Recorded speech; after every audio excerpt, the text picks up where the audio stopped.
sometimes there's a lot of emotion involved. And a few days or a few conversations can kind of help squash or suppress a little bit of emotion. So sometimes, and I know patience is really difficult to have in these instances, I always tell my agents, you're the Advil, you're the anti-inflammatory, try to keep everybody calm, cool, and collected. And this is particularly a difficult situation to work through them or to work with them through. But truly, if you give it some time and communication efforts, usually we can arrive at an agreement.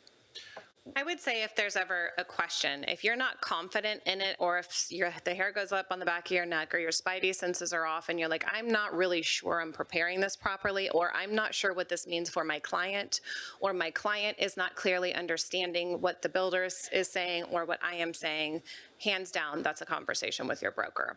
If you feel very confident and you're being directed by your client to say, I want to tender this earnest money as non-refundable upon acceptance, or whatever they're doing, then you have direction from your client and you can prepare it accordingly. If you have questions about it at all, that's what your broker is for. Even though it seems like a small amount of money, you're buying a house for $750,000 and you have a $10,000 earnest money check, $10,000 is a lot of money to someone. When I bought my first house, $2,000 was a lot to me, right? So it just depends. We need to value that small amount of money, even though we're dealing with a lot larger sums. That small amount of earnest money can be somebody's rent payment, their mortgage payment, their car payment, or food, depending on where they are in life. So we need to be cognizant of that and treat it with the respect that it deserves. And it is not always easy to get back. Setting proper expectations, and that's what originated this discussion. As I see out there, a lot of agents tell their buyer clients, hey, if you cancel the inspection, you're going to get your earnest money. The clients have an expectation that's going to be immediate.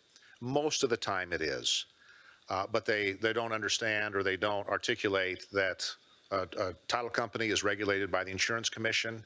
We're regulated by the Real Estate Commission. And there's completely different guidelines on how that works. And setting those expectations, if we can do that, eliminates the vast majority of any problems out there.